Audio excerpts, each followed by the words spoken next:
In the dimly lit chapel of Turin's cathedral, a length of ancient linen lies protected behind glass. Upon it, a faint sepia image of a wounded man evokes awe and devotion. Many believe this Shroud of Turin once wrapped the crucified body of Jesus Christ.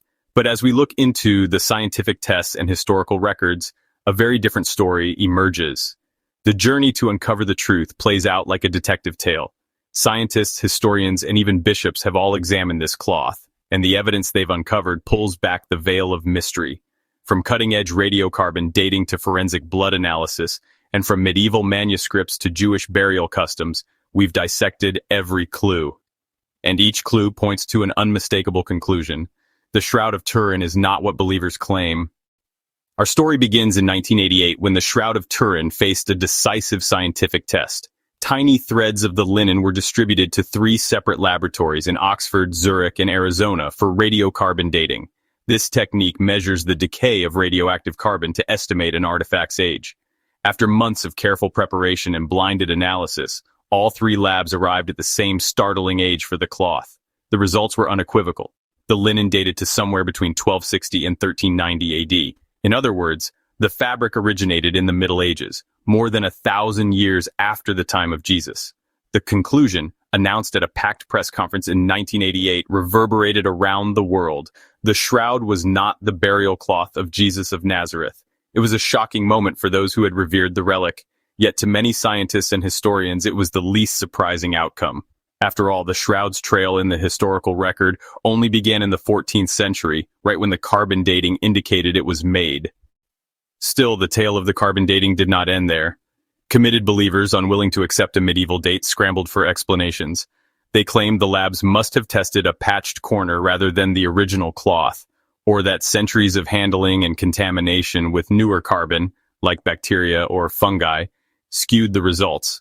It's true that the single sample for dating was cut from a corner edge, a spot that might have been handled frequently. Could it have been part of a later repair?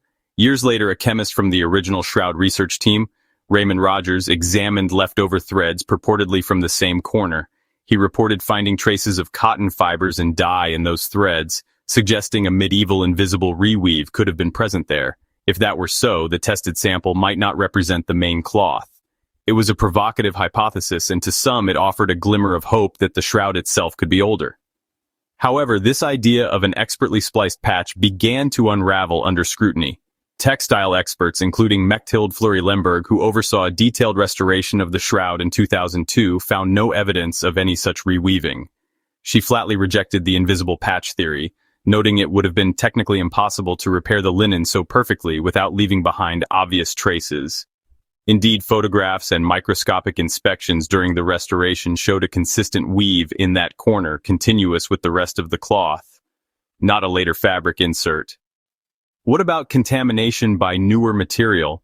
Skeptical researchers calculated how much modern carbon would be needed to throw off the dating by 13 centuries.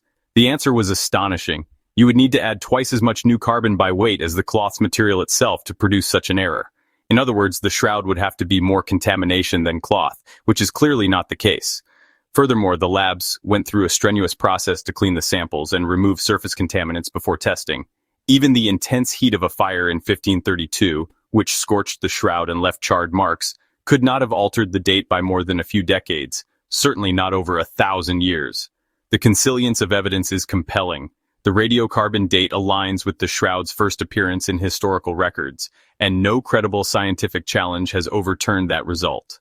In fact, as one editor of a journal noted in 2019, nothing published since has given a compelling reason to think the 1988 dating was wrong. The simplest explanation holds: this linen was woven in medieval times. Shroud proponents have tried to counter with alternative dating methods. In 2013, for instance, an Italian scientist named Giulio Fanti announced that using infrared spectroscopy and other techniques, he had deduced the shroud's fabric dated to around 300 BC to 400 AD, a range that conveniently brackets the time of Jesus. But these exotic methods raised eyebrows in the scientific community. As Professor Christopher Ramsey of the Oxford Radiocarbon Unit cautioned, those aren't methods that are used for dating in the archaeological community. In other words, Fanti's tests had no established reliability for age-dating ancient linen. It was a novel approach devised specifically to get a desired result. The gold standard of artifact dating, radiocarbon analysis, had already spoken clearly, and so far no amount of special pleading, whether about stray neutrons, bioplastic coatings, or fiber-bending hypotheses, has managed to mute its verdict. If the Shroud of Turin truly wrapped a corpse 2,000 years ago, one might assume its ghostly image resulted from some natural chemical imprint or miraculous burst of energy. On the other hand, if it's a medieval creation, an artist or forger must have crafted it by hand. The Shroud's image is admittedly extraordinary at first glance. It's a full-length front and back imprint of a bearded man who appears to bear wounds consistent with crucifixion. Strangely, it behaves like a photographic negative. The lights and darks are reversed, so that only when photographed and inverted does the figure appear in normal positive light/dark orientation. This was first discovered in 1898 when Secondo Pia took the inaugural photograph of the Shroud and nearly dropped the plate in shock as the distinct face of Christ emerged in the negative. The image also encodes three-dimensional information. Brighter areas seem closer to the cloth, a bit like a depth map. These peculiarities have often been cited by believers as evidence of a miraculous origin, too complex for any artist to have produced, they claim. But is it really impossible for human hands to have created this image? Modern forensic analysis and experimental archaeology say otherwise. Let's start with the bloodstains on the Shroud because they tell a revealing tale. There are reddish marks all over the cloth corresponding to wounds, small punctures on the scalp, as from a crown of thorns, rivulets down the arms and across the back from scourging and nails, and a large stain at the side, as from a spear wound. If these were actual blood from a crucified body that was wrapped in the cloth, they should follow certain patterns dictated by gravity and the realities of wrapping a human corpse. Two researchers, forensic anthropologist Matteo Barini and chemist Luigi Garlascelli, decided to test this by reenacting the supposed scenario. In 2018, they reported the results of painstaking experiments using both a live volunteer and a mannequin. They applied blood, both real and synthetic, to mimic wounds and tried every imaginable position of a body wrapped or draped in cloth. The outcome? They were unable to reproduce the Shroud's bloodstain patterns in any realistic pose. For example, the blood trails on the forearms in the Shroud image run in a direction that doesn't match what you'd get if a man's arms were at the angle of crucifixion or lying flat in burial. The angles contradict each other. As Barini noted, when you look at all the bloodstains just as you would at a crime scene, you realize they contradict each other. The only conclusion is that these blood marks did not occur naturally from a body lying in the cloth. Instead, they appear to have been artificially applied. It's as if an artist painted them on in a way to depict a crucified man, rather than them being the actual transferred blood of a wounded corpse. In fact, the forensic team deemed the stains completely unrealistic for a draped body, strongly suggesting a human origin for the tableau. Now consider the nature of the image itself, apart from the blood. In 1978, a large team of scientists under the Shroud of Turin Research Project, or STURP, spent 5 days examining the cloth with every instrument available, then visible and ultraviolet photography, X-ray fluorescence, infrared spectroscopy, you name it. Their goal was to determine how the image formed. They found something intriguing. The sepia-colored image resides only on the very top surface of the fibers, a microscopically thin layer of discoloration, almost like a scorch or dehydration of the linen fibers. There was no detectable paint binder or dye soaking into the threads that one would expect from brush-applied pigments. This led the STURP team to famously conclude that the image is not painted in any ordinary sense. Pro-Shroud authors often quote STURP as saying no pigments, paints, or dyes were responsible for the image, implying it must be miraculous. However, not all members of STURP agreed on the interpretation, and later independent analyses provided a twist to the plot. One key investigator was Dr. Walter Macrone, a renowned microscopist. Macrone was initially invited to analyze Shroud samples, and unlike some of his colleagues, he focused intently on what the Shroud's fibers were actually coated with. Using polarized light microscopy and chemical tests on the sticky tape samples from the cloth, Macrone identified something unexpected. The Shroud's image appears to be composed of minute particles of pigment. Specifically, he found red ochre, which is iron oxide, and vermilion, or mercuric sulfide. These were common pigments used by artists in the Middle Ages. He also found a binding medium, likely collagen tempera, a gelatin binder that had been used to adhere them. These particles were present in the fibers from the image areas, both body and blood images, but were absent on fibers from non-image areas. In other words, the sepia picture is literally made of paint pigment dust lightly stuck to the fibers. Even more damning, when Macron applied various forensic tests for blood, such as chemical reactions that detect hemoglobin, every test came up negative on the bloodstains. The Shroud's sanguine stains did not behave like real blood at all, but they did match the properties of a paint containing red ochre and vermilion. Macron concluded that a clever artist in the mid-14th century painted the shroud by dusting it with pigments, using a technique akin to a dry paint or rubbing. The style was reminiscent of a grisaille, or monochrome. This was artwork similar to other work styles in that era. He even hypothesized this happened around 1355. Just about the time the shroud first appeared in historical records. His findings were later fully confirmed by additional tests like electron microscopy and X-ray analysis, which also detected the iron and mercury signature of those pigments in the image areas. If the Shroud of Turin were truly the burial cloth of Jesus, one might expect it to have a clear and glorious historical pedigree, perhaps mentioned in the Gospels, celebrated by the early church, or at least consistently tracked through the ages as a sacred relic. Instead, the historical trail of the shroud is suspiciously blank for 13 centuries. The cloth's documented history starts in the mid-1350s in a small French town, and even at its debut it was dogged by accusations of fraud. Let's trace the timeline. According to the New Testament, after Jesus' crucifixion, his body was wrapped for burial, not in one single shroud, but in linen cloths, plural. The Gospel of John, chapter 20, verses 5-7, specifically describes multiple linen wrappings in the tomb, including a separate cloth for the head. This matches standard Jewish burial customs of the first century. The body would be bound in linen strips or sheets with spices, and the face covered with a sudarium, or face cloth. Nowhere is there a mention of an image miraculously left on any of these cloths. In fact, if an image of Jesus had been left on his burial shroud, it surely would have been venerated by the apostles and early Christians with utmost fervor, yet no first century or early Christian document references any such image. The silence is deafening. Early Christians talked of the empty tomb as proof of the resurrection, not an image on a shroud. The first reference to what we now call the Shroud of Turin comes around 1355 in Lirey, France. A French knight, Geoffroy de Charny, displayed a cloth bearing the mysterious image of a crucified man. Pilgrims flocked to see it, venerating it as Jesus' shroud. This was the era when relics were big business. Churches that housed famous relics attracted pilgrims and their donations. With that came a thriving trade in fake relics. By the 14th century, Europe already boasted multiple true cross fragments, assorted nails from the crucifixion, and even, absurdly, several competing holy prepuces, or foreskins, of Christ. It was an age hungry for the tangible touch of the holy, and unscrupulous forgers were happy to oblige. Even against that backdrop, the shroud in Lirey drew attention and skepticism. In 1389, the local bishop of Troyes, Pierre d'Arcy, wrote an indignant memorandum to the Pope at Avignon. In this document, d'Arcy denounced the shroud as a forgery. He recounted how a few decades earlier his predecessor, Bishop Henri de Poitiers, had investigated the relic when it first surfaced.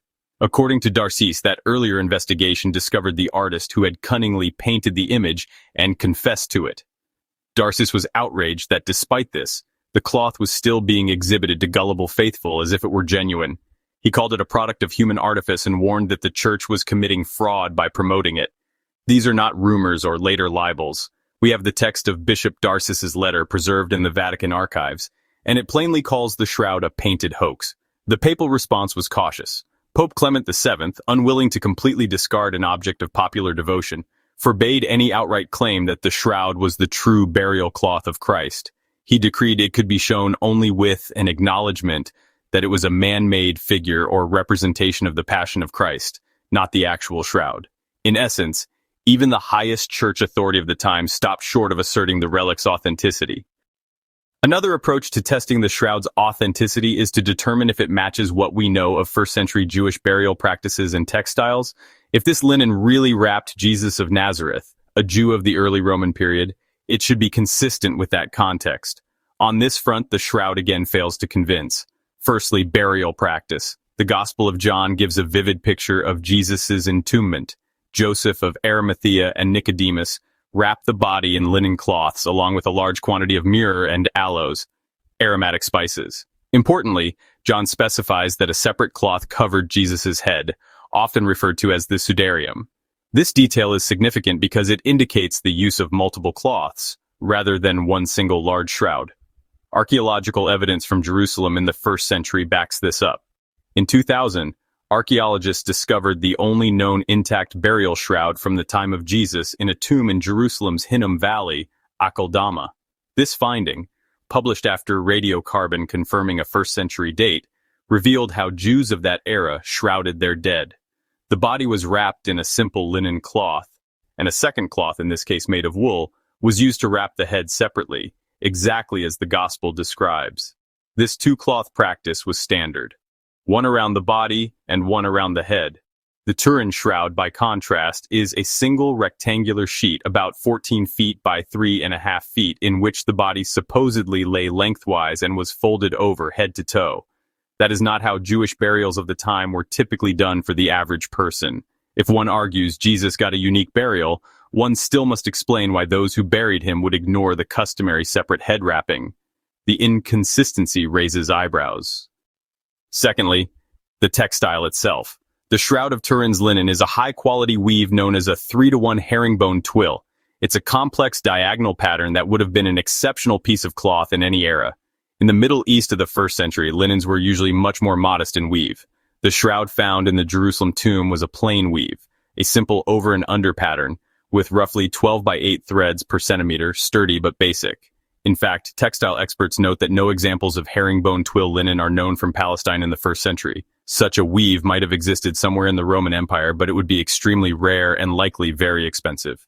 Joseph of Arimathea is said to have been a rich man who donated a linen shroud, but even so, the prevalence of simpler weaves in the archaeological record suggests the Turin cloth would be an outlier in that context. Not only that, the shroud cloth contains a mix of flax fibers and some cotton of a Middle Eastern variety.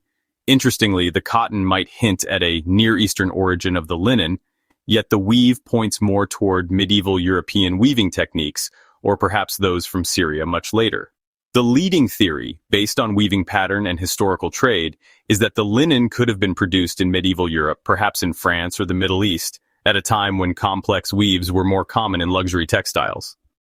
One of the more exotic pieces of evidence shroud enthusiasts often cite involves pollen grains and microscopic dust found on the cloth. The logic goes like this.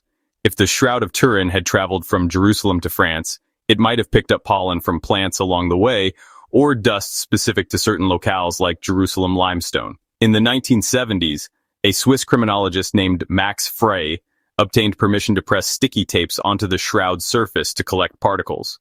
He later claimed to have identified pollen from a variety of plants, including around 54 species that grow in the Middle East, Israel, Jordan, Turkey, and so on, but not in Europe. To shroud believers, this sounded like a slam dunk. How else would pollen from Jerusalem end up on a cloth kept in France and Italy, unless the cloth had originated in Jerusalem? Adding to the intrigue, Fry also thought he found traces of certain minerals, and even suggested some dust matched the soil around Jerusalem. Over the years, these pollen and dust claims have been repeated often in books and documentaries, as proof that the shroud really was there in the Holy Land. But when these extraordinary claims were scrutinized by other scientists, serious doubts emerged. Pollen analysis is a tricky business. It requires expertise in palynology, the study of pollen grains, and ideally the use of advanced microscopes for proper identification. Frey's work was done with simple light microscopy and, according to experts, left much to be desired in terms of rigor. Von Bryant, a respected palynologist at Texas A&M University, examined Frey's methods and conclusions in detail. He noted that Frey's tape lift samples were not handled with the strict protocols palynologists normally use to avoid contamination. For instance, Frey used ordinary Scotch tape whose adhesive can be very difficult to fully clear of extraneous pollen. There's also the chain of custody issue. After Frey collected the samples, they were in his possession for years, and not all of his data or specimens were made public before he died. Bryant and most other serious scientists remained unconvinced by Frey's pollen evidence, saying they would need to see new pollen samples analyzed under far stricter conditions to accept those results.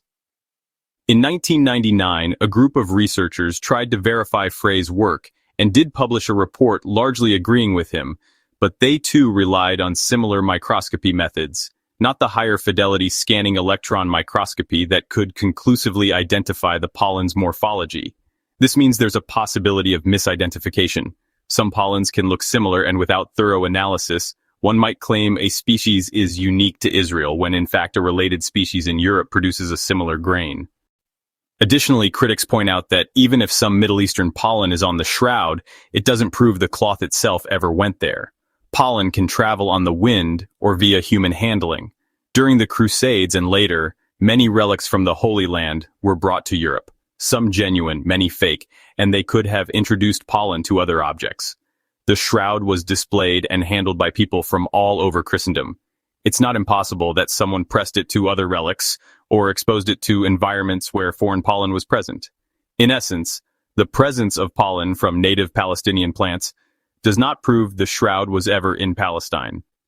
It is suggestive at best, but far from conclusive. And given the questions around phrase methodology, it's equally plausible that the pollen evidence is simply flawed or even contaminated by the examiner. Skeptical investigators like Joe Nickel have gone further, suggesting that Frey, who badly wanted to prove the shroud's authenticity, may have been less than objective. Nickel noted that despite Frey's claim of many exotic pollen types, independent researchers haven't found more than a negligible amount of such pollen on shroud samples, raising suspicions that Frey's results were at least partly wishful thinking, pseudoscience, or even pious fraud.